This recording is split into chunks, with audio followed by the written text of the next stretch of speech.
L'Académie Psyche est une école prestigieuse destinée aux élèves surdoués, où l'on cultive les talents dans les arts du spectacle, le sport de haut niveau et les disciplines académiques avancées. Yu Ayase y a récemment été transféré, et pourtant, il est déjà devenu le souffre-douleur de son mentor. Ce dernier ne cesse de lui crier dessus avec frustration. Non pas à cause de ce que Yu fait, mais à cause de ce qu'il est.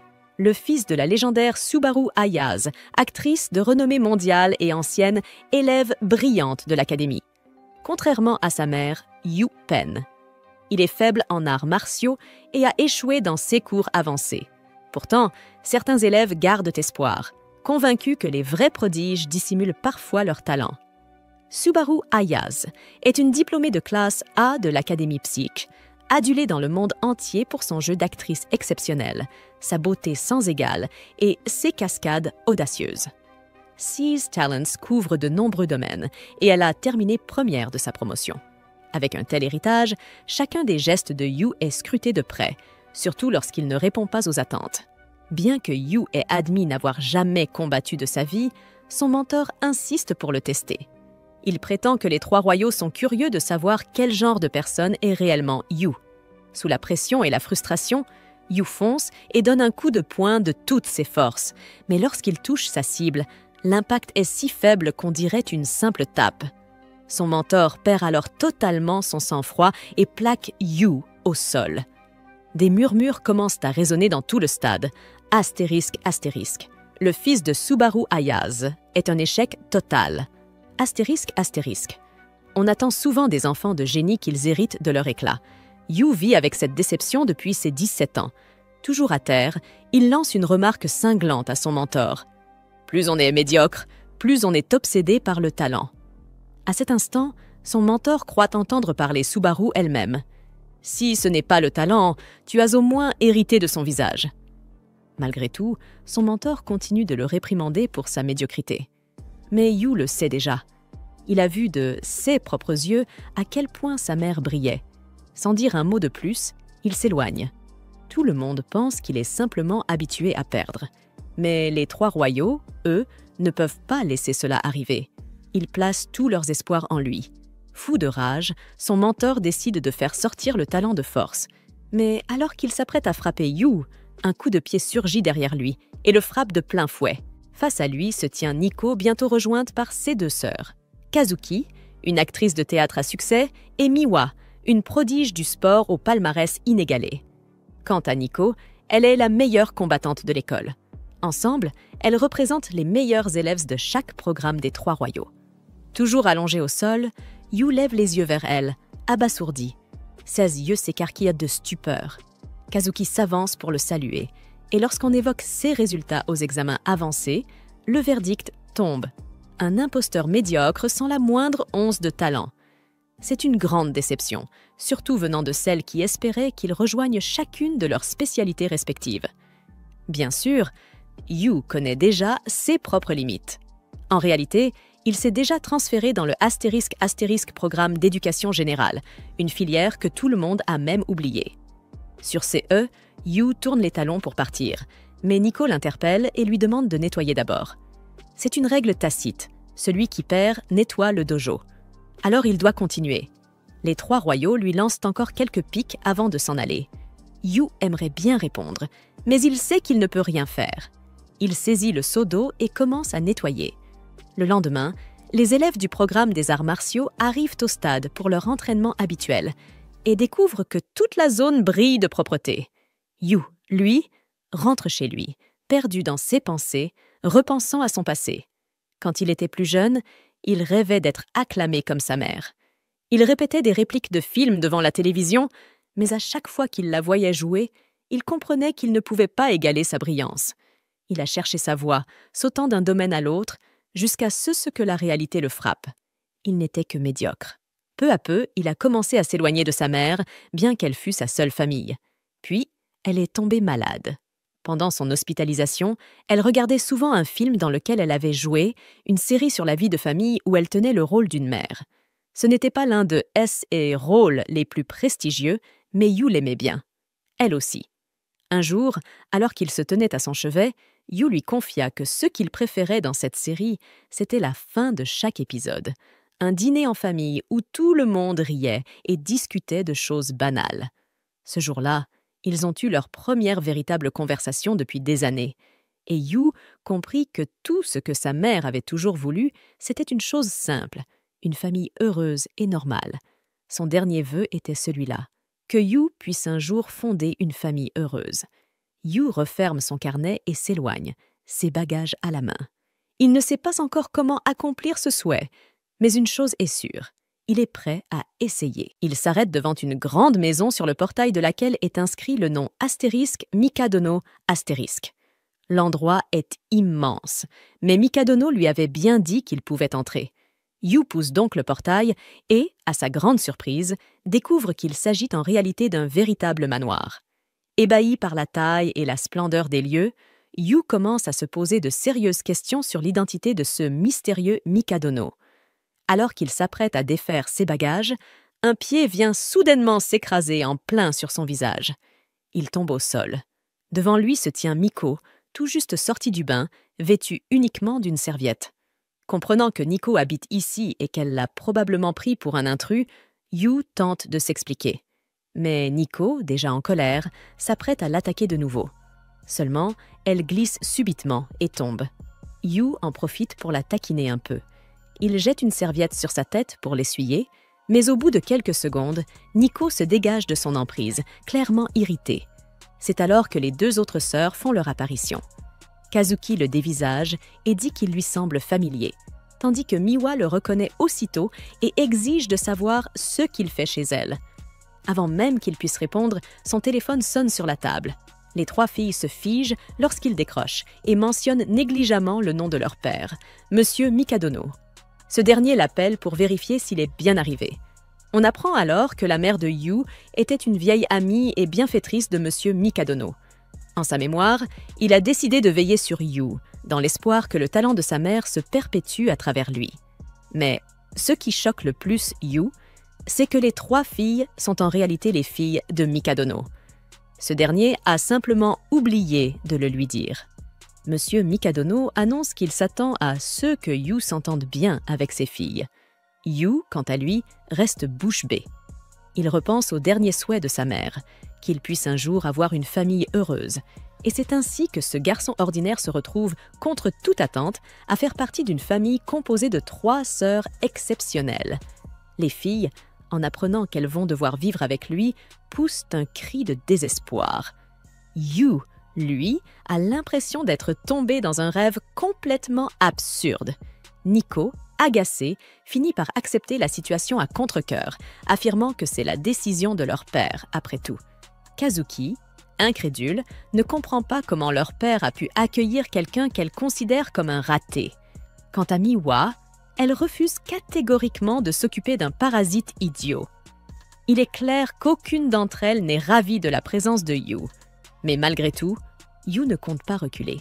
Il sait qu'il est banal, mais il est bien décidé à rester fort et à vivre le rêve d'une famille heureuse que sa mère avait toujours imaginé pour lui. Yu se présente officiellement aux 3 sœurs, mais aucune ne semble vraiment s'en soucier.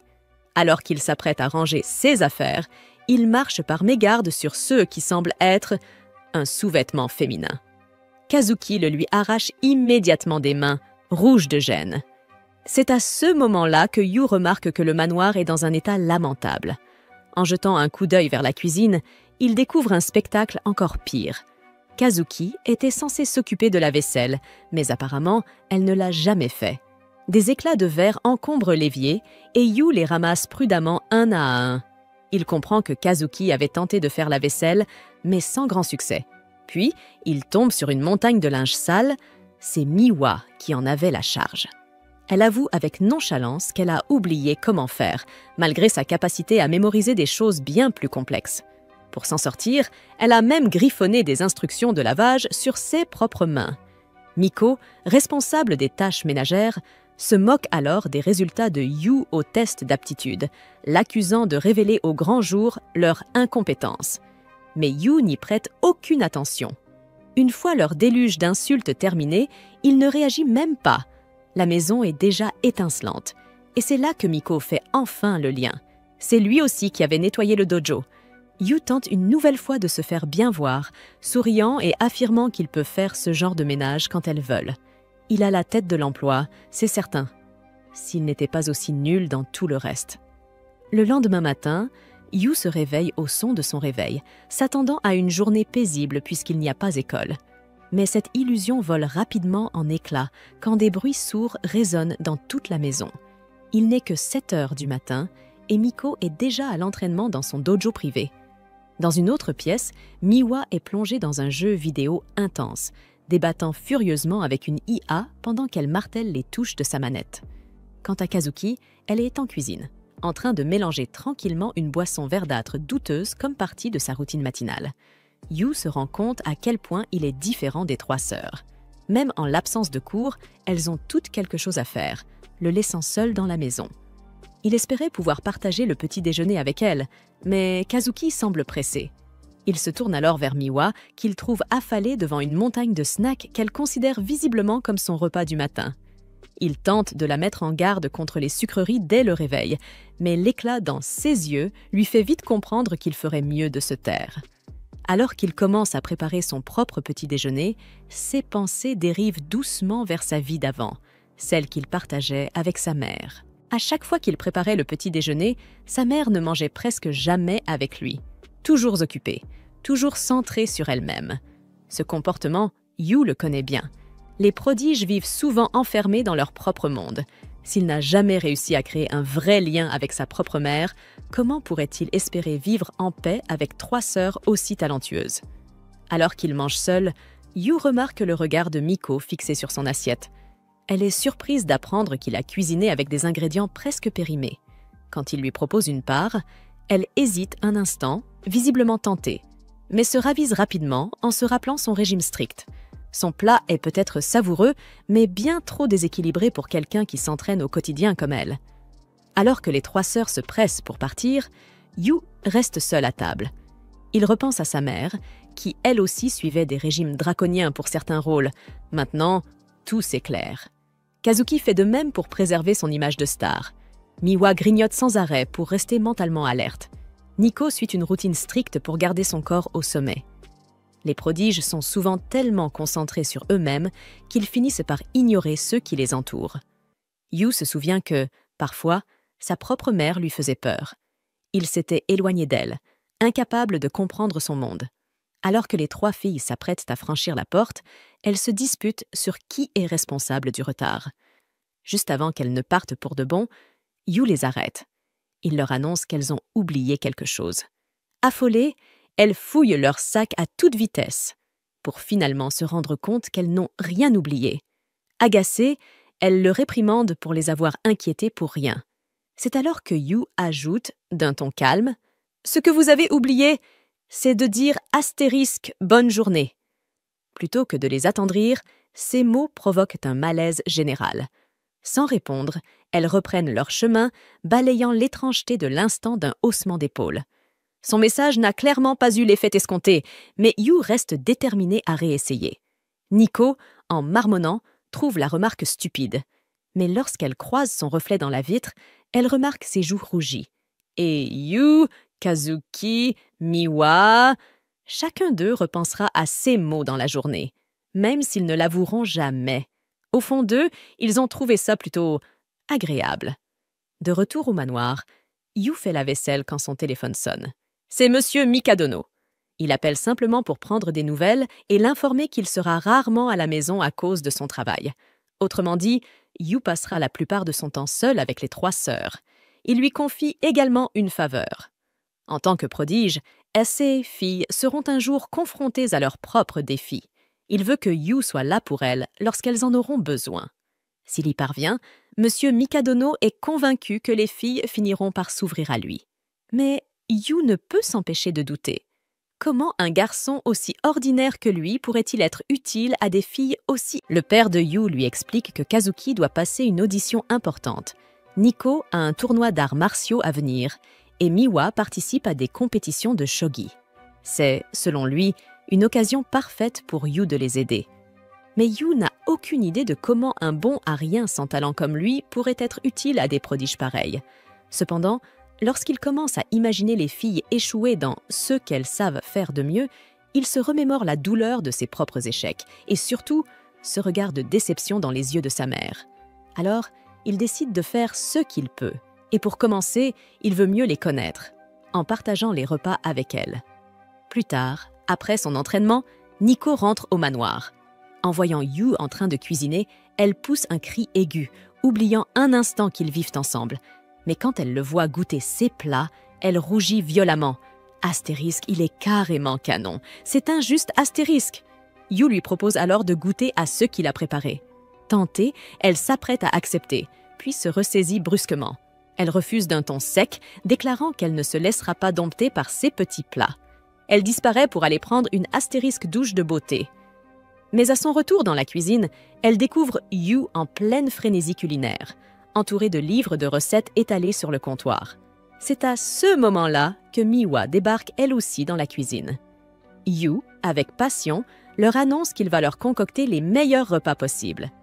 Mais les filles, peu impressionnées, le rejettent sans ménagement. Cela rappelle à Nico comment, avec ses sœurs, elles ont toujours rejeté la cuisine des domestiques. Elle était convaincue qu'elle devait contrôler chaque chose qu'elle ingérait pour rester dans la meilleure forme possible. Mais alors qu'elle mâchonne tristement son éternelle poitrine de poulet sèche, elle jette un œil à ceux que Yu a cuisinés. Et là, elle salive immédiatement face au festin appétissant qui s'offre à elle. C'est à ce moment que Yu surgit derrière elle, l'air intense. Il lui explique avec un sérieux presque inquiétant que chaque plat est soigneusement équilibré, riche en nutriments et parfaitement adapté à son régime de sportive. Sous l'insistance de Yu, Nico finit par céder. Alors qu'il s'effondre de fatigue, il lui confie que tous les plats ont été conçus sur les recommandations de diététiciens, rien que pour elle. Nico rougit en comprenant qu'il a fait tout cela, juste pour elle.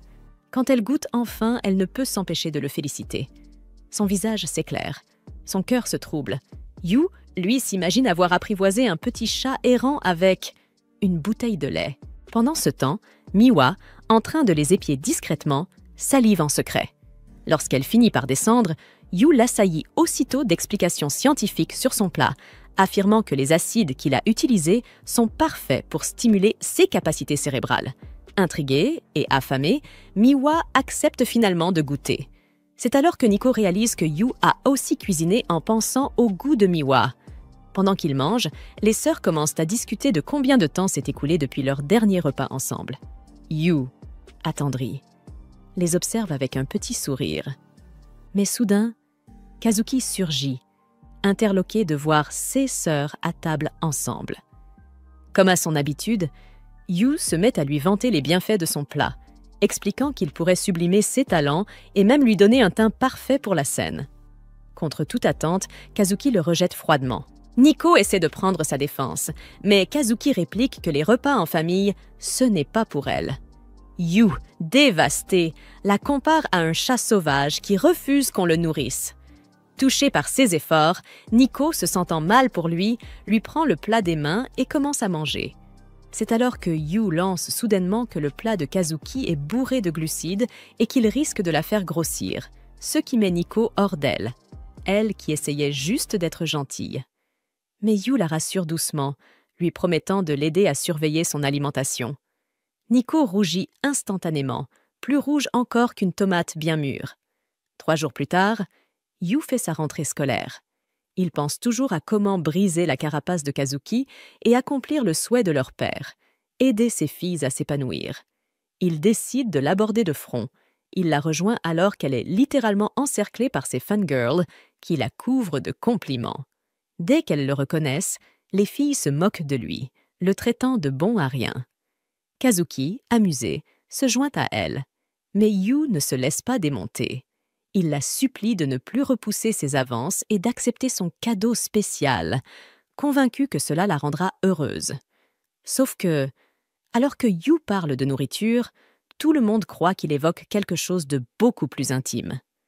La foule s'exclame, l'accusant de chatouiller le cornichon d'un loser.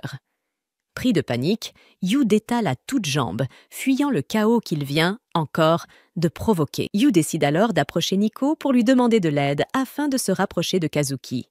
Mais dès qu'il l'interpelle, Nico se fige, les joues rouges, ne pouvant penser à autre chose qu'à combien il l'a fait chavirer. Sees Amy, intriguée par la familiarité de You envers Nico, le confronte sur le champ.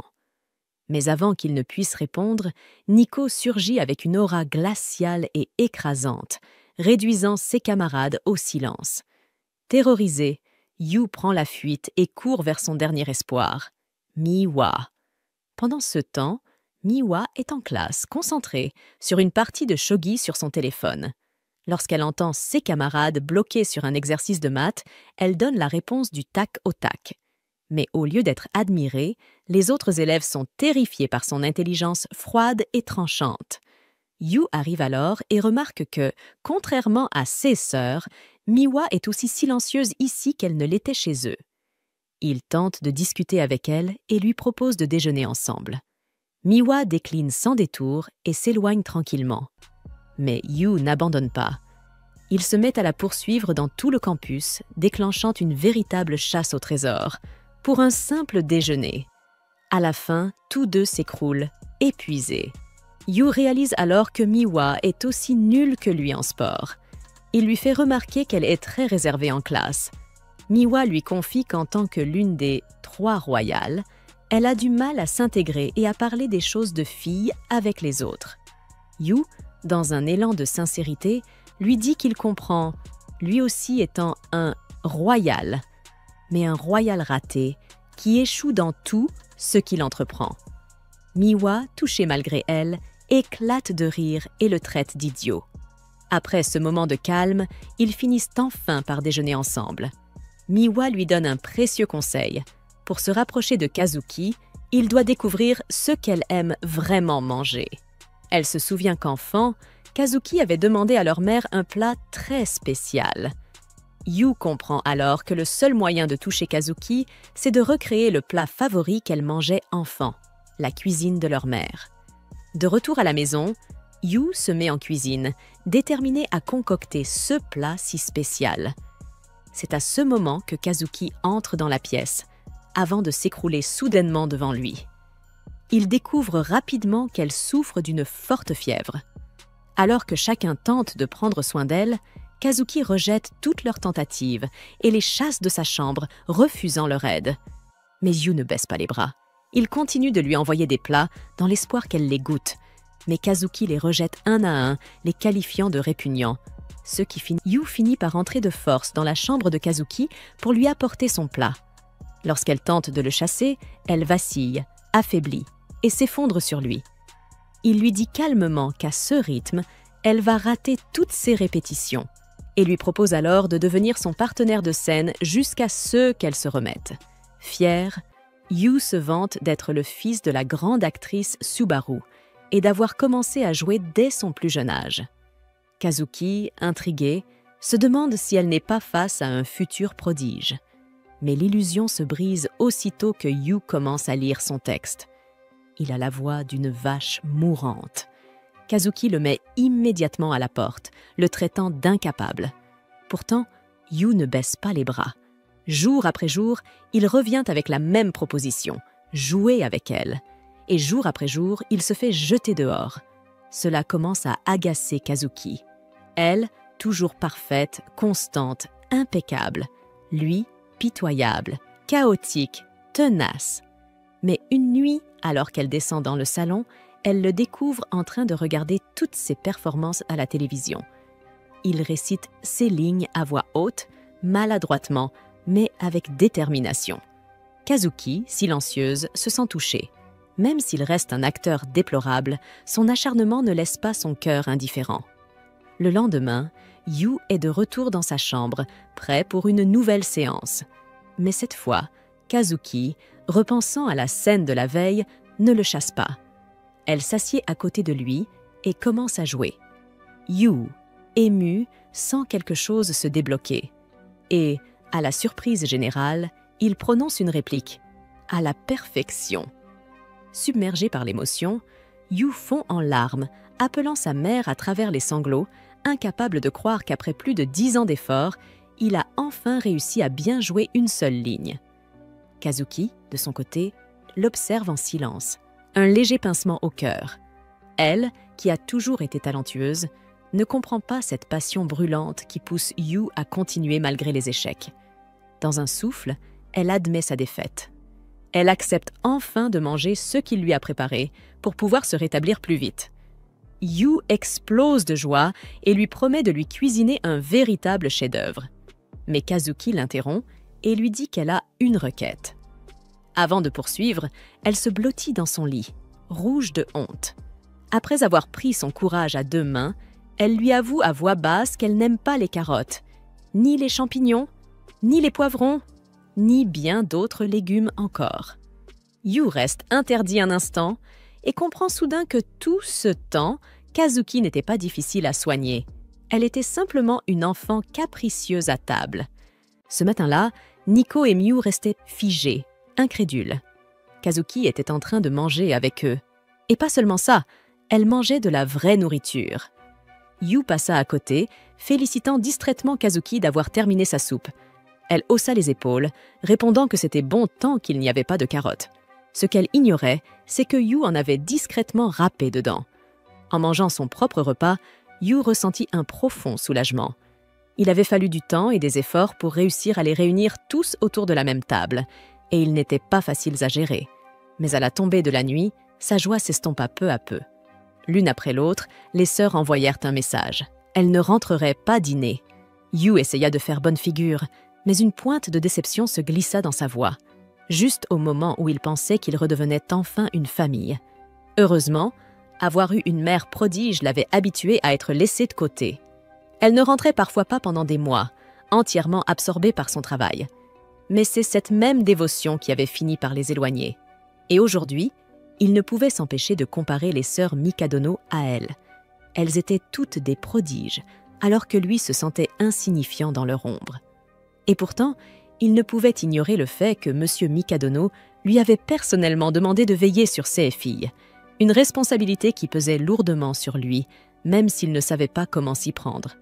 Dans le silence, ses pensées dérivèrent vers sa mère et son ultime souhait, qu'il puisse fonder une famille heureuse. Le problème, c'est qu'il ne savait pas vraiment ce qu'était une famille heureuse. Cherchant des réponses, il pensa à son film préféré, celui où sa mère jouait une mère aimante. Le regarder l'avait toujours profondément touché. Il n'y avait pas de drame excessif, juste des sourires, des rires, des conversations simples. C'était ce genre de famille qu'il voulait créer. Bientôt, la table se retrouva couverte de DVD de cette série de films. Un par un, il les visionna tous, jusqu'à arriver à cette scène où sa mère, l'actrice principale, portait une robe de mariée et épousait le héros. Elle voulait qu'il ait une famille heureuse, lui aussi. Mais Yu ne pouvait s'empêcher de sentir le poids du réel. Les films étaient bien loin de la vraie vie. Tellement absorbé par le film, Yu perdit la notion du temps. Les sœurs Mikadono finirent par rentrer, épuisées par leurs diverses courses. En entrant dans le salon, elles restèrent pétrifiées en voyant Yu, les larmes aux yeux, devant la télévision. Miwa s'approcha, curieuse de savoir ce qui l'avait autant émue, et fut stupéfaite en découvrant qu'il avait regardé toute la série d'une traite. Kazuki, silencieuse, reconnut aussitôt l'actrice à l'écran, Sumaru. En voyant cela, Kazuki en déduit rapidement que Yu doit terriblement s'ennuyer de sa mère. Prenant une inspiration discrète, elle lui dit qu'il n'a pas besoin de continuer à cuisiner ou faire le ménage pour se faire accepter. Miwa ajoute doucement qu'il pourrait se détendre un peu, et Nico, sans filtre, lâche qu'il est de toute façon juste un parasite. La remarque surprend Yu, qui se redresse et répond fermement qu'il ne se considère pas comme un parasite. Malgré les différends qu'il avait avec sa mère, il a fini par réaliser qu'il se ressemblait plus qu'il ne le pensait. Alors cette fois, il veut bien faire les choses. Il veut créer un lien avec elle, avoir une vraie famille, sincèrement. Mais les sœurs ne semblent pas comprendre. Nico ricane, affirmant que la famille est surestimée, surtout pour des gens comme elle. Et puis, comment quelqu'un comme Yu pourrait-il être considéré comme un membre de leur famille? C'est à ce moment-là que la scène du mariage passe à l'écran. La déclaration du héros à Subaru, dans laquelle il exprime son désir de fonder une famille, touche une corde sensible, mais pas de la manière que Yu espérait. Les 3 sœurs se figent, frappées par une même pensée. Elles comprennent tout de travers, persuadées que Yu veut les épouser toutes et faire d'elles ses épouses. Ignorant complètement les pensées tordues qui leur traversent l'esprit, Yu continue et demande à Nico quand est son anniversaire. Les filles le regardent, perplexes. Il explique que puisqu'ils sont tous dans la même année scolaire, il veut savoir qui est la plus âgée pour déterminer qui serait l'aîné dans leur famille. Mais plus il parle, plus les 3 sœurs rougissent, ulcérées.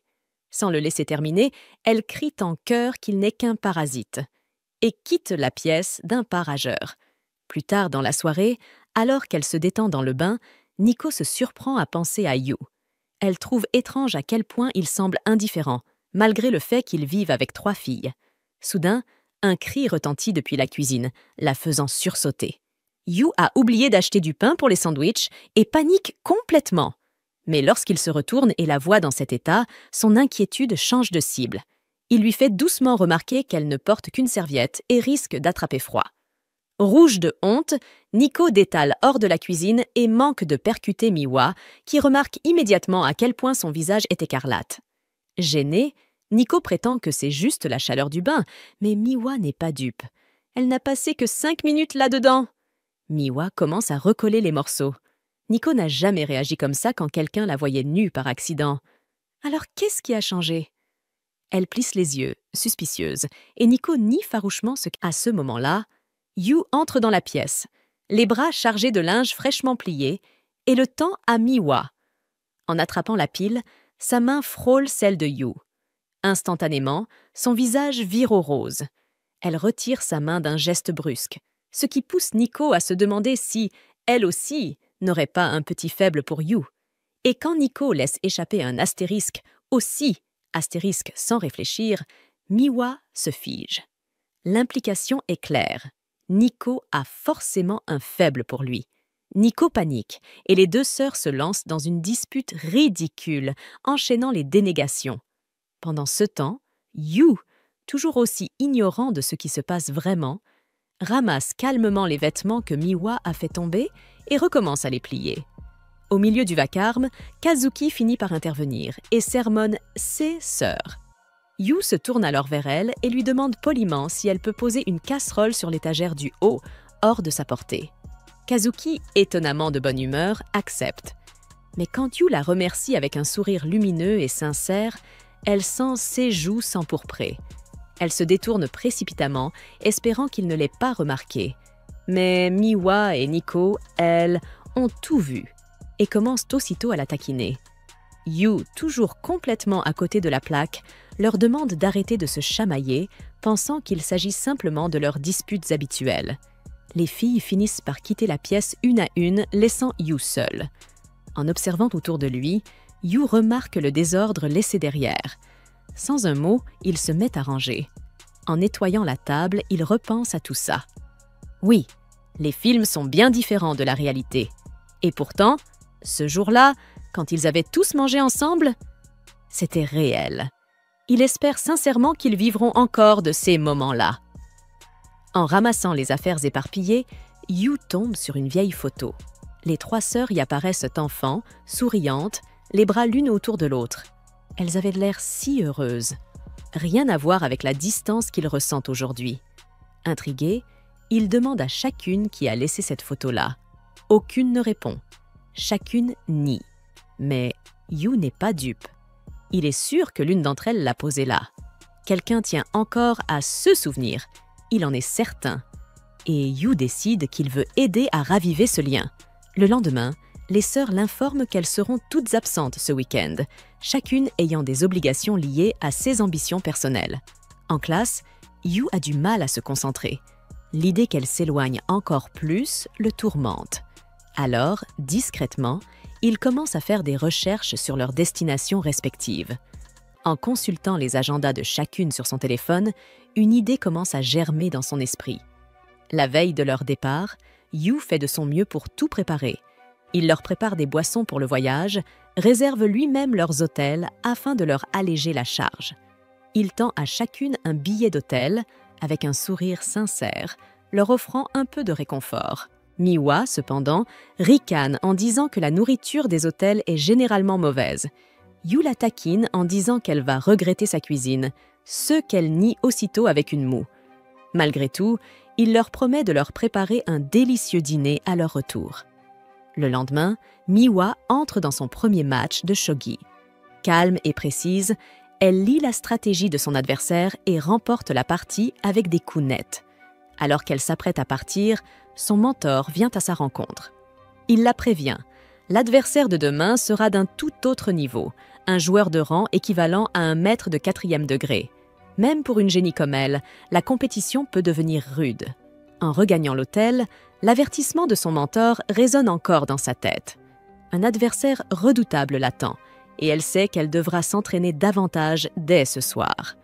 Mais alors qu'elle marche sous les cerisiers en fleurs, le festival nocturne attire son regard. La beauté de la scène ralentit son pas, éveillant en elle des souvenirs d'il y a plusieurs années. À la réception de l'hôtel, juste au moment où elle s'apprête à s'enregistrer, Miwa remarque Kazuki devant elle. Leurs regards se croisent, toutes deux surprises. Kazuki explique que son théâtre de performance se trouve à 2 pas. Miwa réalise alors que son tournoi de shogi se tient au même endroit.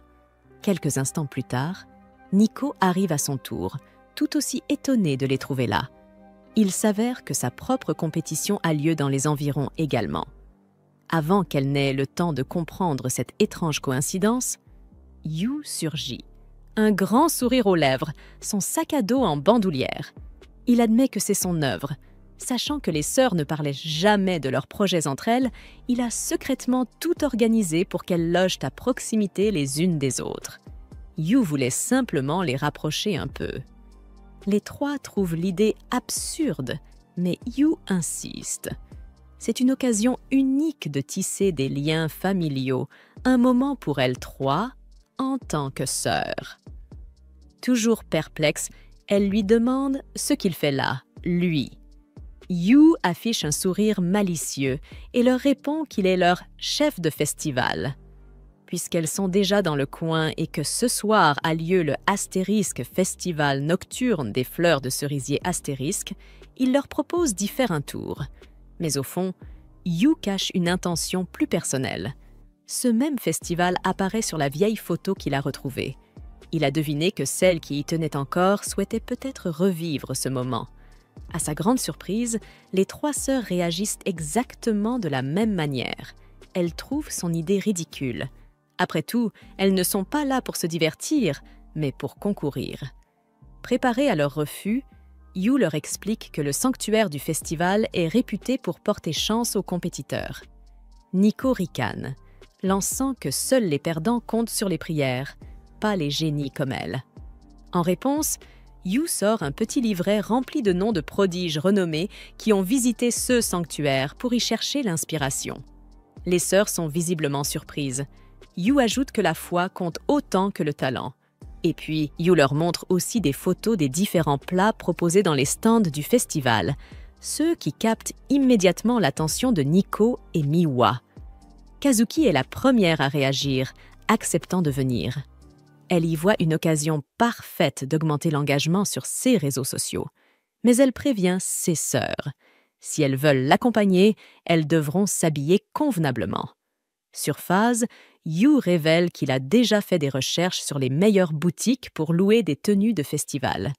Ils se rendent alors dans un magasin de kimonos et dès que les vendeurs posent les yeux sur les 3 sœurs, leur visage s'illumine d'admiration. Yu demande des kimonos pour chacune et le personnel se presse, enthousiaste à l'idée de les habiller. Kazuki est la première à enfiler une tenue, un kimono sobre et élégant dont la simplicité met en valeur son port naturel et sa grâce. Miwa enfile à son tour un kimono vert orné de petits chats, parfaitement en accord avec son énergie douce et légèrement espiègle. Yu, attendrie, ne peut s'empêcher de prendre des photos, un sourire sincère sur les lèvres. Mais lorsqu'il se tourne vers Nico, elle est toujours assise, silencieuse, dans un coin. Elle marmonne qu'elle n'aime pas porter de kimono. Yu l'encourage avec douceur, lui rappelant qu'il existe une infinité de styles à découvrir. Une vendeuse s'approche alors et lui propose un kimono en jean, affirmant qu'il conviendrait parfaitement à une fille forte et élégante comme elle. La remarque prend Nico de court. Elle se revoit enfant quand elle adorait les robes à volants, mais qu'on la qualifiait sans cesse de garçon manqué. Ce jugement l'a suivi depuis, jusqu'à aujourd'hui. Yu lui tend ensuite un kimono rose pâle, orné de motifs délicats de fleurs de cerisier. Même ses sœurs échangent des regards sceptiques, murmurant que ce genre de style trop doux et féminin ne lui correspond pas. Mais Yu, lui, est convaincue que ce sera parfait. Maintenant, elle a 2 choix devant elle, et c'est à elle seule de décider. Les minutes passent. Nico est toujours enfermé dans la cabine d'essayage. 6 sœurs commencent à s'impatienter, se demandant ce qu'elle fabrique. Et enfin, les portes coulissantes s'ouvrent.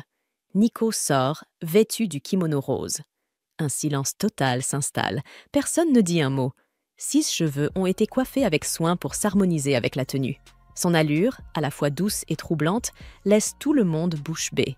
Nico murmure qu'elle doit sûrement avoir l'air ridicule, fuyant leurs regards.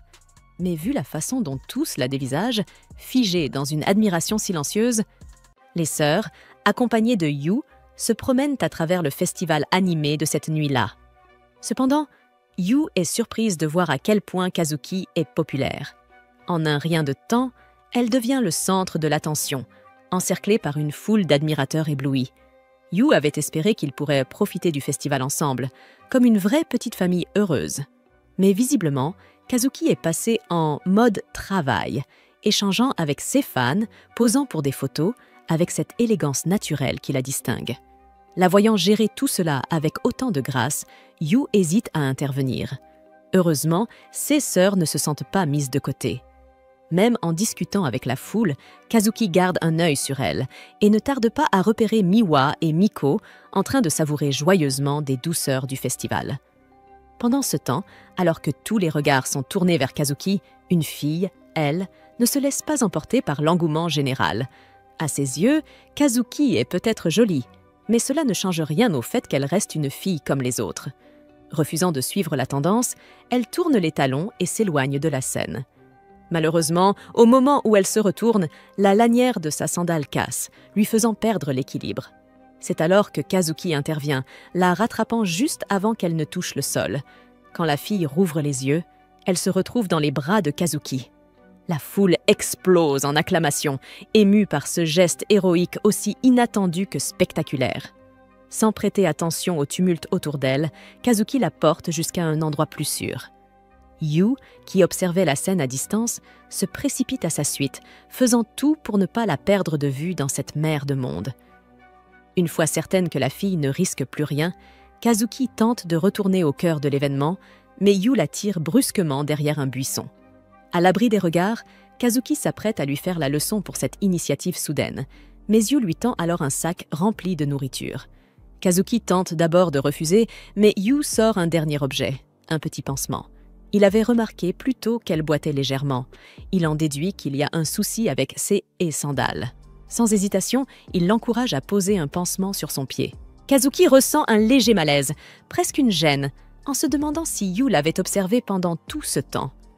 Mais lorsqu'il insiste pour qu'elle lui montre son pied, il découvre l'ampleur de la blessure et réalise qu'elle a tout de même porté quelqu'un dans cet état. Tu te demandes pourquoi elle n'en a jamais parlé. Kazuki explique alors que, dans son rôle de prince aux yeux de tous, demander de l'aide reviendrait à décevoir les attentes qu'on place en elle. Mais Yu insiste. Ça ne devrait pas avoir d'importance. Chacun mérite le droit d'être soi-même, sans masque ni façade. Sur ces mots, il propose de s'occuper de sa blessure et Kazuki finit par céder. Pendant que Yu applique doucement le pansement sur la zone sensible, Kazuki sent une chaleur douce lui monter au visage. Elle rougit légèrement, troublée. Pendant ce temps, ailleurs dans le festival, Miwa et Nico se trouvent devant un stand de jeu. Nico devient de plus en plus frustrée à essayer d'attraper un saumon avec une épuisette en papier. Elle échoue à chaque fois. À côté, Miwa éclate de rire, ce qui ne fait qu'aggraver l'irritation de Nico. Heureusement, Kazuki et Yu arrivent à temps pour les rejoindre. Kazuki porte désormais un masque pour éviter d'être reconnu. Les 4 décident alors de se lancer un défi amical. Kazuki et Yu contre Miwa et Nico dans le jeu de pêche au poisson rouge.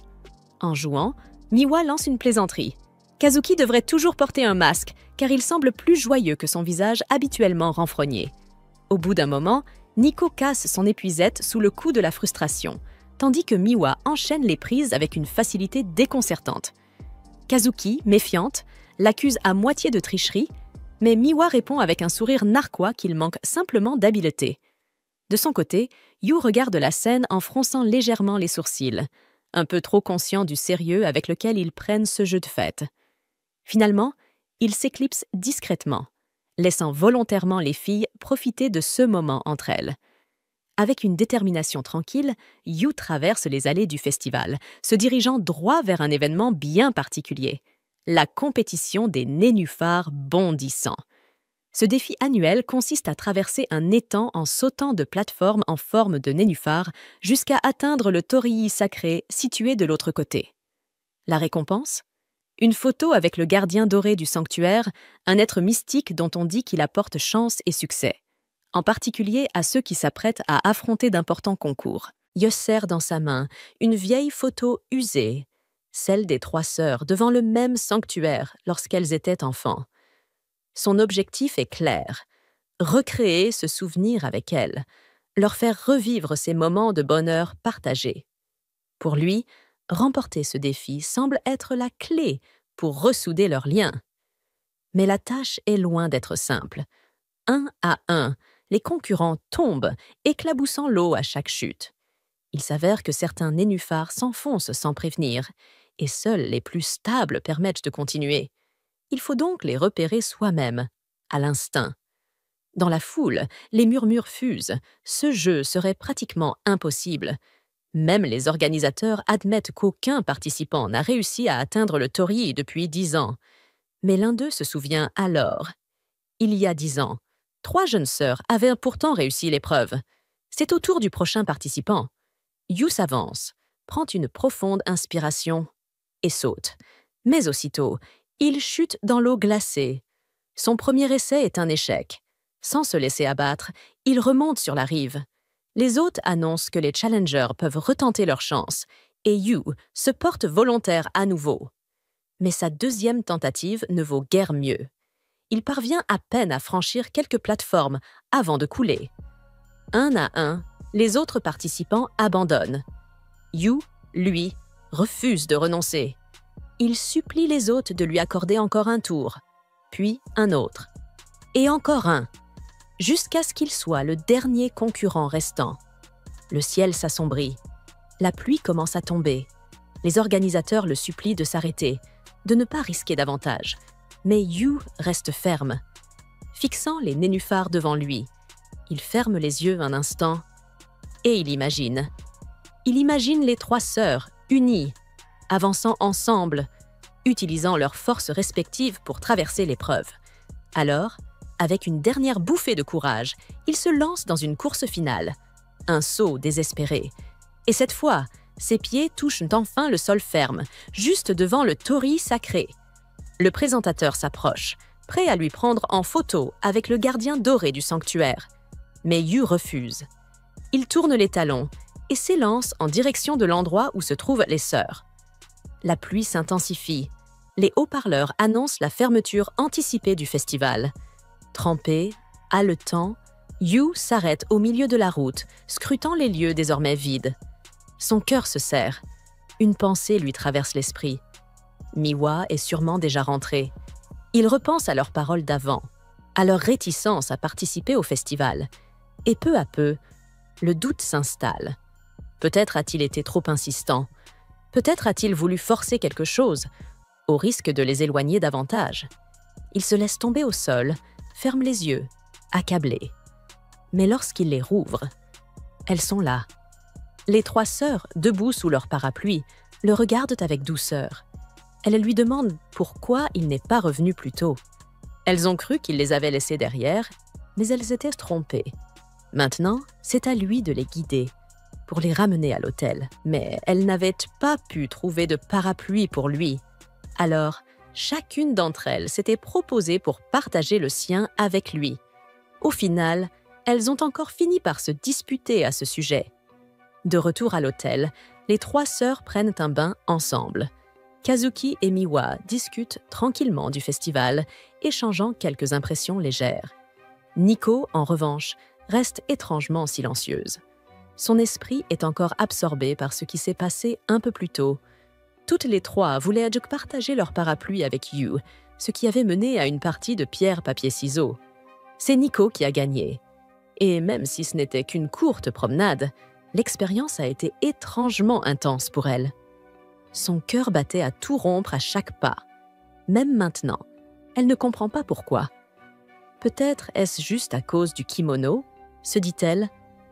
Mais alors qu'elle y réfléchit, elle se met à bouger de manière étrange, hésitante et distraite.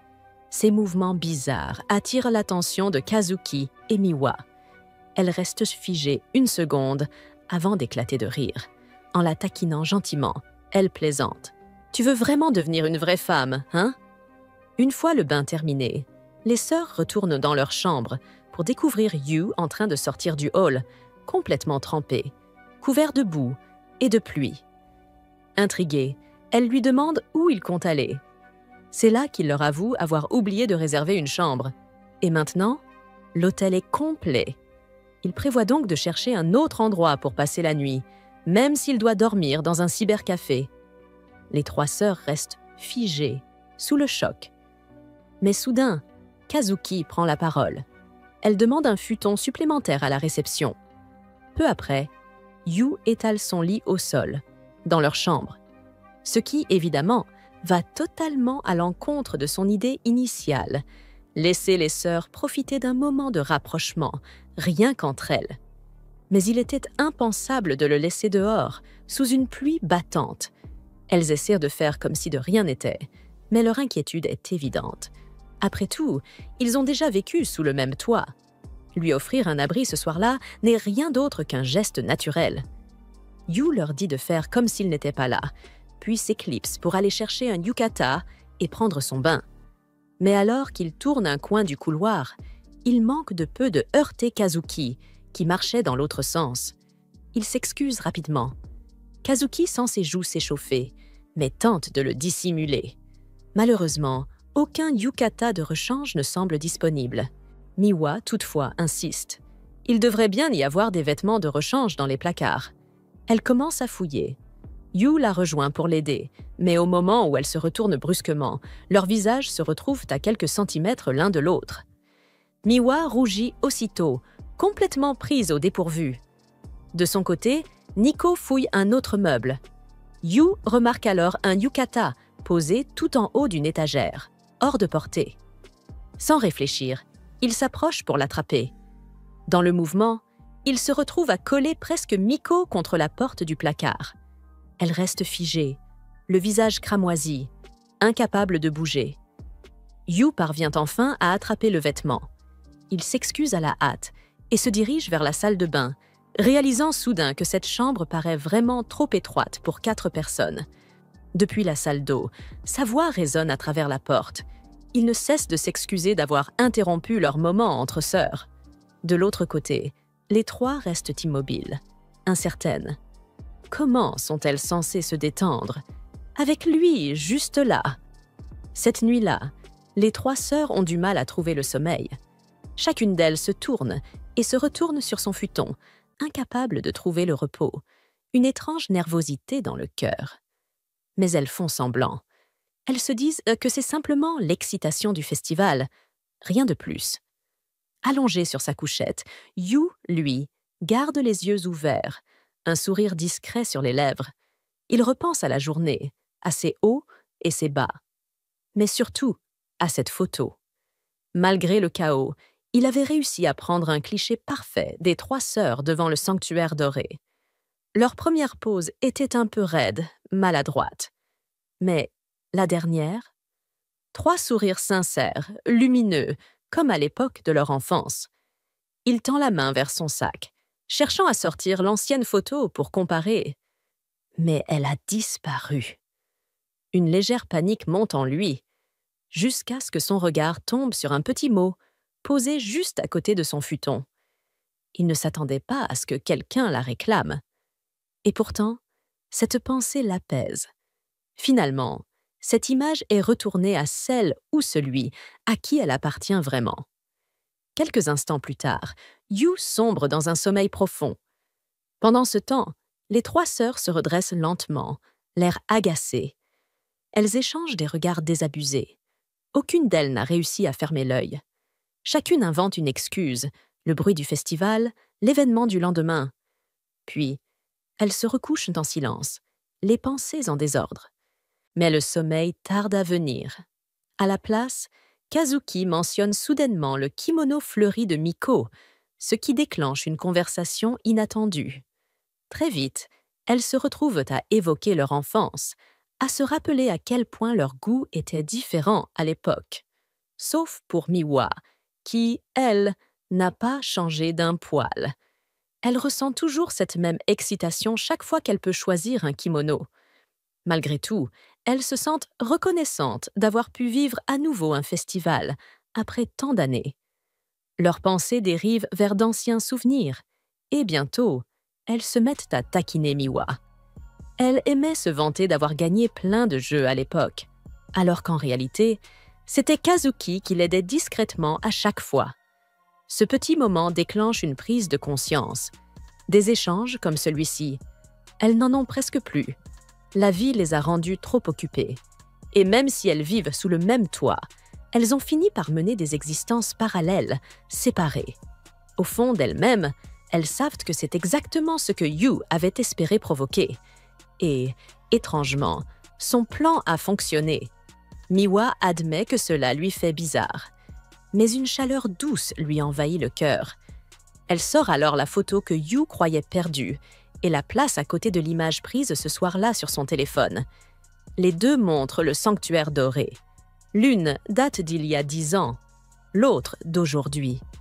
En les observant, elle repense à la détermination de Yu, qui a tout fait pour recréer ce souvenir, malgré la pluie et les chances presque nulles de réussite. Malgré leur nuit à flâner au festival, elle brillent encore. À ses yeux, ce sont de véritables prodiges.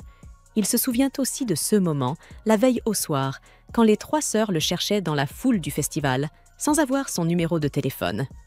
Miwa avait proposé de publier une alerte sur les réseaux sociaux, en espérant que les abonnés de Kazuki le reconnaîtraient. Mais quand elles ont tenté de le décrire, leurs mots se sont révélés trop vagues. Pour mettre en avant son trait le plus unique, Kazuki avait parlé de son sourire, allant même jusqu'à se vanter de l'avoir vu de très près. Ne voulant pas rester en retrait, Miwa s'est vantée à son tour. Elle connaissait tout de lui, surtout ses talents en cuisine. Enfin, Nico avait avoué que Yu prenait soin d'elle en lui achetant des protéines et des bandes de sport. Mais en réalisant à quel point leur description était intime, les trois s'étaient mises à rougir violemment.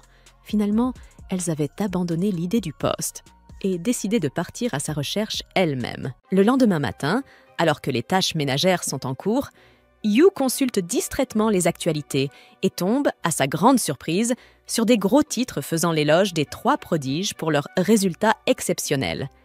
Et pourtant, ils avaient passé la soirée précédente à faire n'importe quoi. Le jour même, assis en cours, Yu se met à rêvasser. Il imagine déjà le dîner qu'il va préparer pour les trois sœurs une fois rentrées chez elles.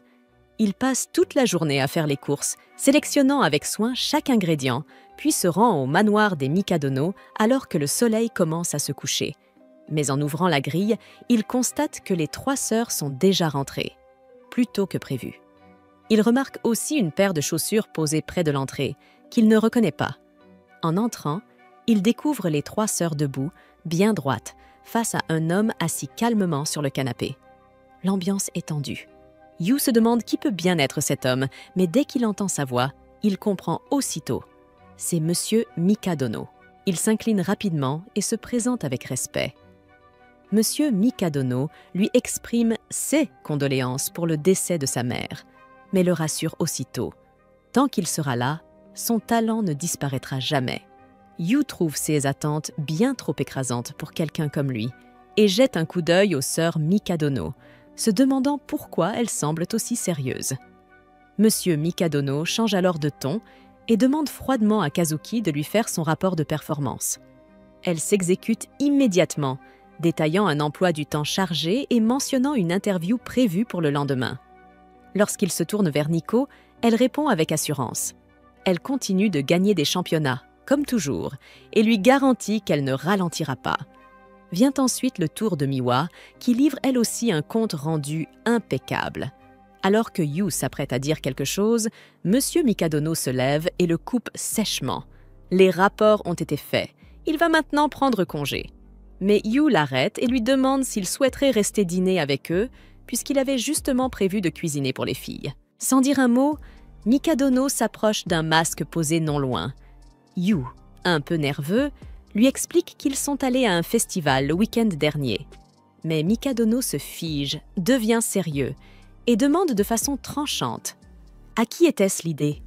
Avec enthousiasme, Yu lui raconte comment il a emmené les filles là-bas, comment elles s'y sont toutes retrouvées et que c'était le même festival qu'ils avaient visité autrefois, quand ils étaient enfants. Mikadono soulève le masque, l'approche de son visage, puis, sans prévenir, réprimande Yu sévèrement pour avoir perturbé la trajectoire de réussite de ses filles. Yu essaie de lui parler des porte-bonheur qu'ils ont reçus pendant le festival, mais Mikadono l'interrompt sèchement. Pour lui, seule la persévérance compte. Il ne croit pas en la chance. Il s'avance vers Yu et lui lance froidement en pleine figure à quel point il est inutile et pitoyable, malgré le fait qu'il soit le fils d'une actrice talentueuse. D'un geste brusque, il brise le masque en deux, puis le traite de médiocre, affirmant que les gens sans talent n'ont pas leur place dans la maison Mikadono. Il continue de l'insulter avant de le saisir violemment par l'épaule. C'est à ce moment-là que les trois sœurs se lèvent enfin pour prendre la défense de Yu. Elles s'opposent à leur père, expliquant que même si Yu n'a pas de succès éclatant à son actif, il gère toute la maison, du ménage à la cuisine, et que c'est grâce à lui qu'elles peuvent se consacrer entièrement à leur carrière. Kazuki ajoute d'un ton ferme que c'est justement parce qu'il est là, dans l'ombre, qu'elles peuvent se perfectionner jour après jour.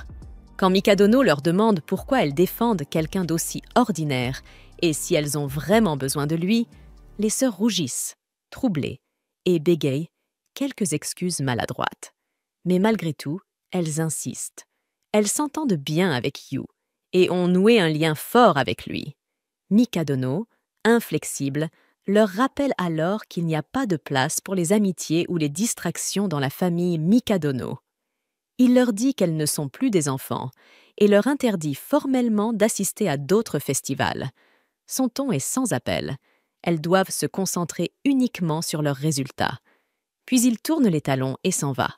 Dans le silence qui suit, Yu demande doucement s'ils vont quand même dîner ensemble. Mais Nico se retourne et lui présente ses excuses, d'une voix douce. Elle lui dit qu'elles n'ont plus le temps de profiter de ces délicieux repas. Une semaine passe, et peu à peu, tout semble redevenir comme avant l'arrivée de Yu au manoir Mikadono. Mais après sa rencontre avec leur père, Yu comprend enfin pourquoi les trois sœurs travaillent si dur pour perfectionner leur talent. Tout cela vient de l'éducation stricte qu'elles ont reçue. Il se remémore le moment où elles avaient enfin commencé à bien s'entendre entre elles. Ce soir-là, tout le monde au club est rentré chez soi, sauf Nico, qui reste tard pour s'entraîner, comme avant. En réalité, si elle rentrait tôt ces derniers temps, c'était uniquement pour pouvoir dîner avec Yu.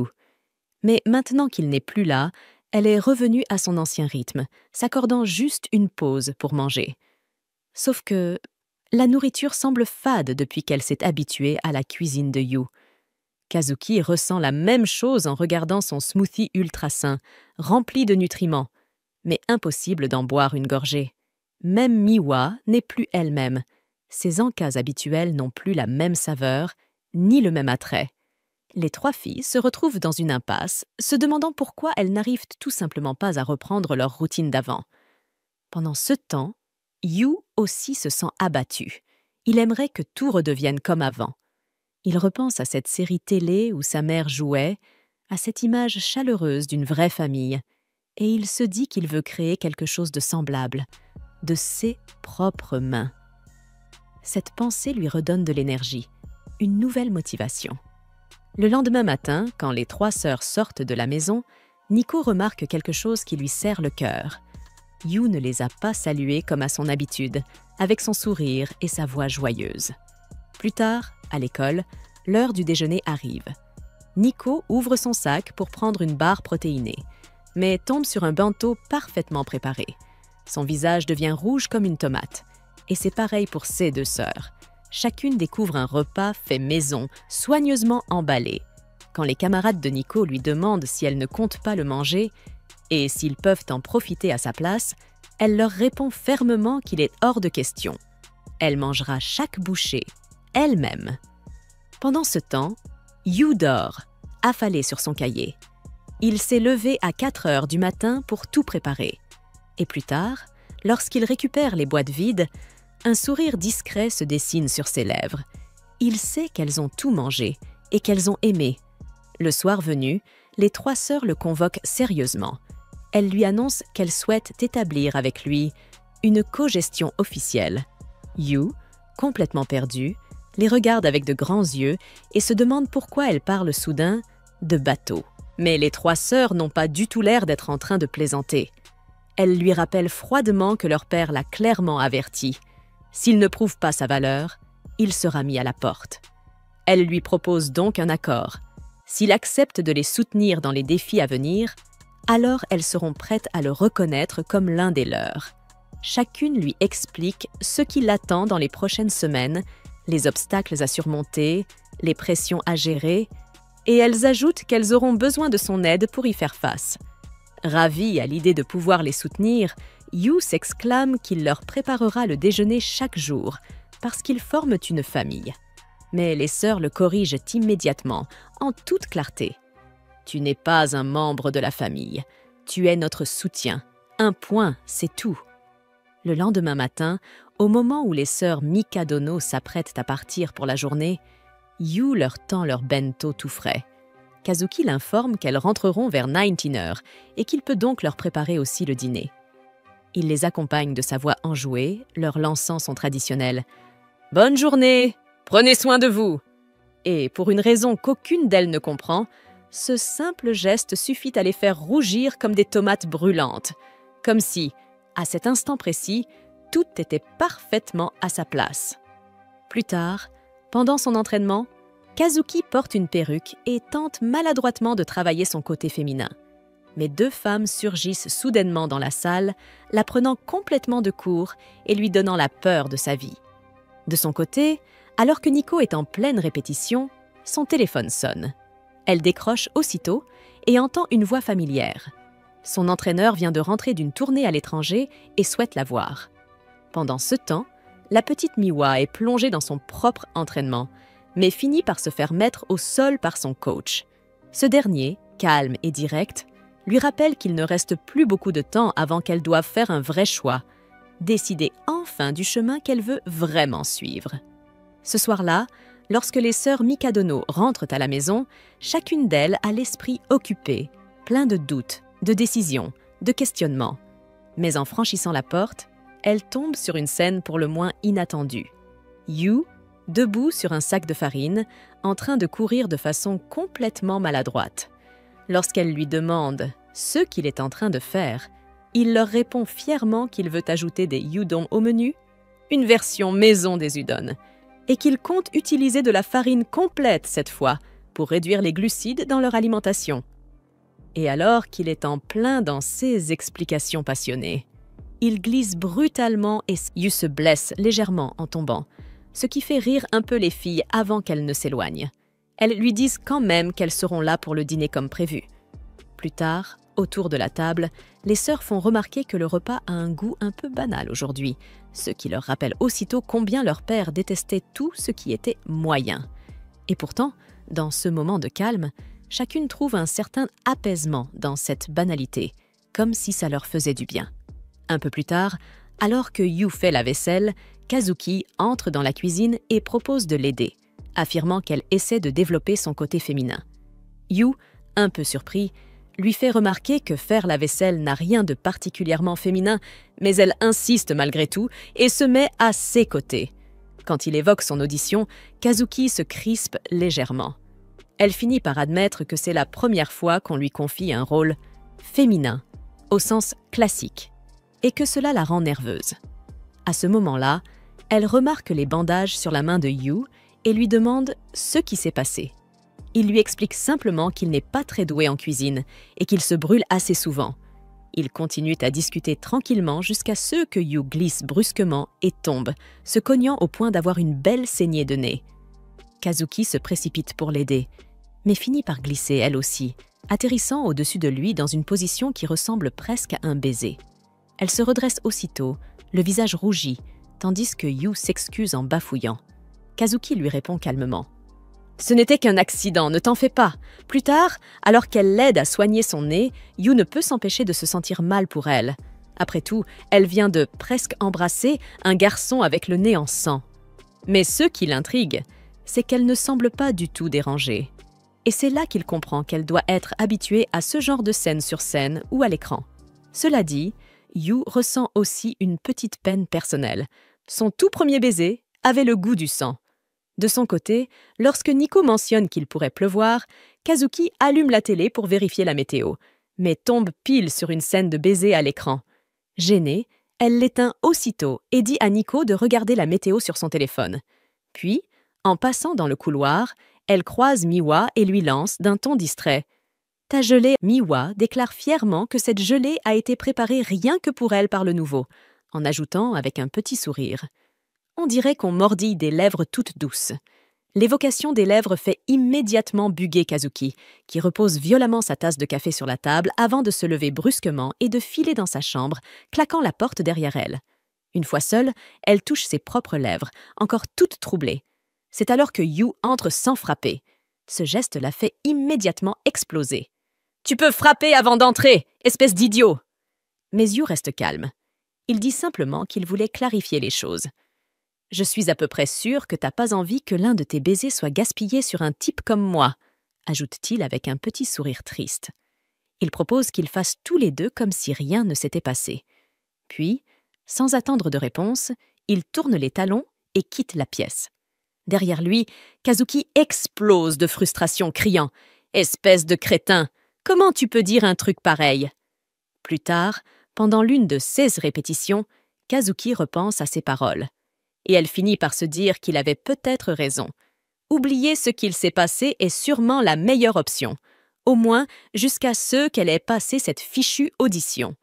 Elle essaie de répéter son rôle de jeune fille douce et féminine, mais échoue lamentablement.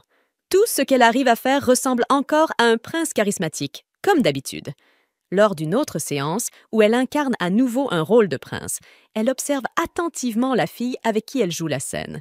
Et c'est là qu'elle comprend enfin ce qu'elle faisait mal auparavant. Mais juste au moment où la scène doit se conclure par un baiser, son esprit repart aussitôt vers l'accident avec Yu.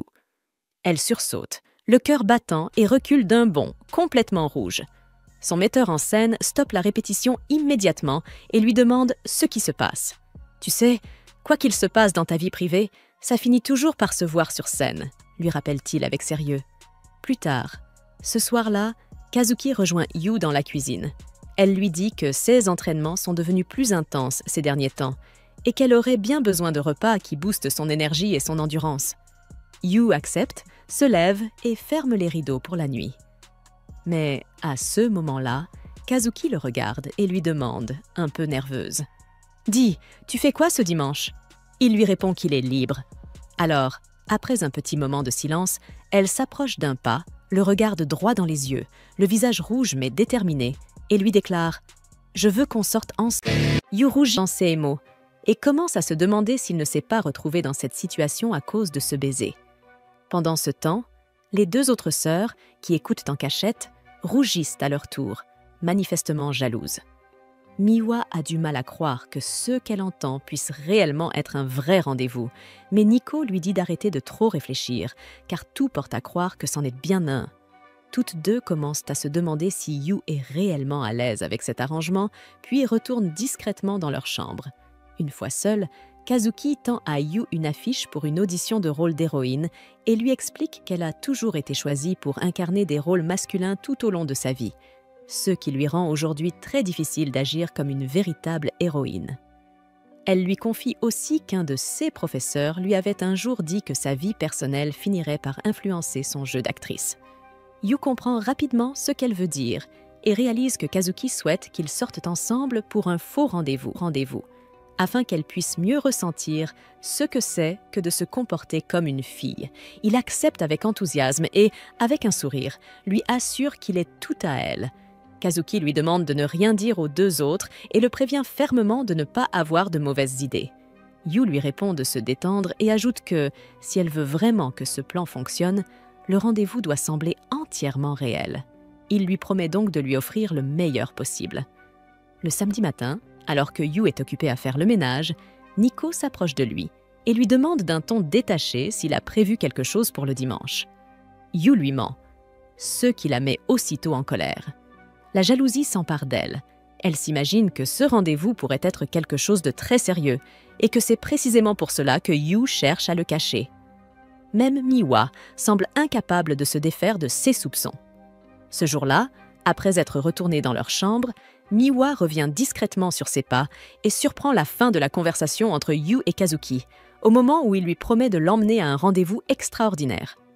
Le soir, pendant le dîner, l'atmosphère devient étrange et pesante. Yu adresse un discret clin d'œil à Kazuki pour lui signaler qu'il est parfaitement prêt pour le lendemain.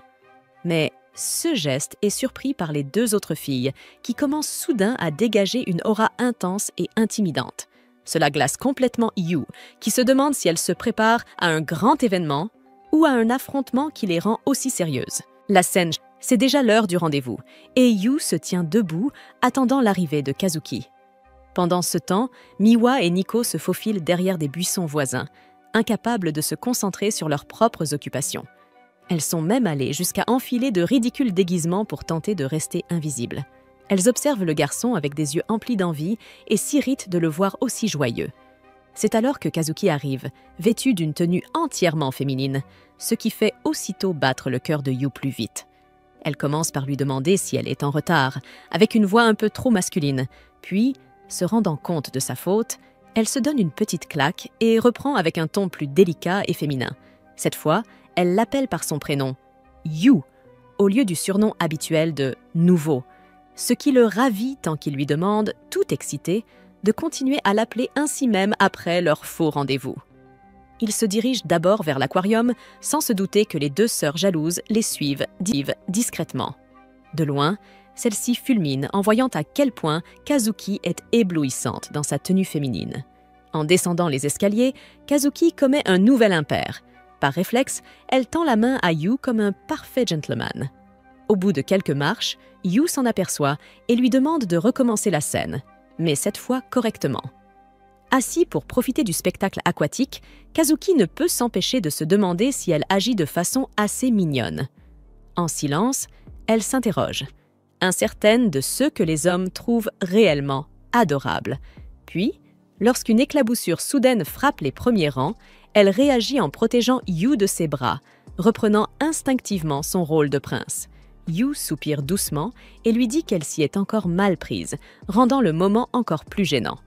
La foule applaudit et dit à Yu qu'il a beaucoup de chance d'avoir une petite amie aussi mignonne. Mais Kazuki ne se sent pas du tout mignonne après avoir agi ainsi. Ce qui aurait dû être un rendez-vous parfait commence peu à peu à se déliter.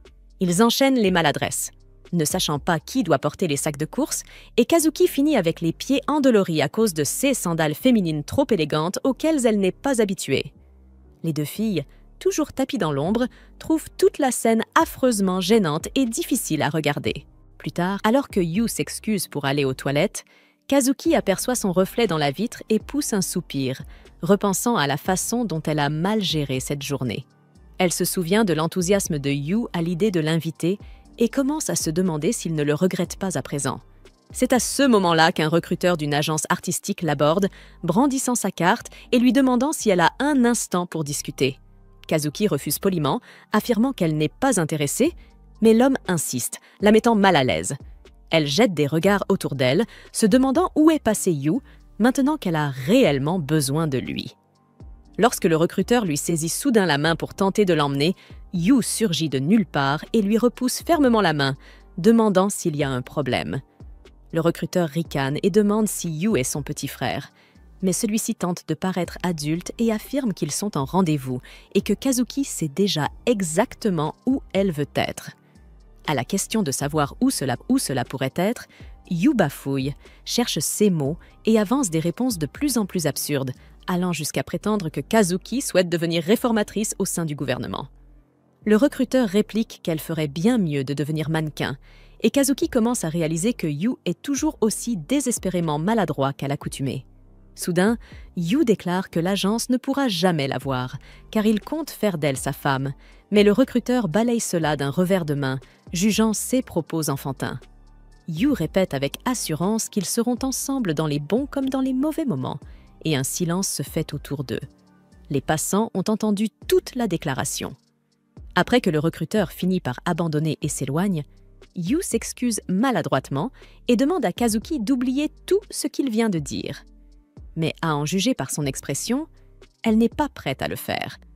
Il lui prend alors la main, surpris par la chaleur qu'il y trouve, et l'entraîne plus loin, tandis que les deux sœurs jalouses observent depuis l'ombre, de plus en plus inquiètes que ce rendez-vous ne devienne finalement parfait. Au bout d'un moment, Yu se rend compte qu'il tient la main de Kazuki sans même y penser. Et désormais, aucun des deux ne semble prêt à la lâcher. Les passants trouvent la scène adorable, même si le pauvre Yu continue d'être pris pour le petit frère de Kazuki dans ses tentatives de paraître plus romantique. Yu ajuste prise, la transformant en quelque chose de plus approprié pour un rendez-vous. Et Kazuki commence à transpirer à grosses gouttes, cherchant désespérément à savoir si c'est bien ainsi qu'une fille est censée réagir dans un tel moment. Pourtant, elle garde la tête haute, persuadée que les choses commencent enfin à fonctionner et espérant en silence que Yu poursuive sur cette lancée. Finalement, tous deux arrivent devant un cinéma. Ce titre lui est immédiatement familier, car il mettait en vedette son aîné de la troupe, qui avait abandonné les rôles masculins pour se consacrer au rôle féminin.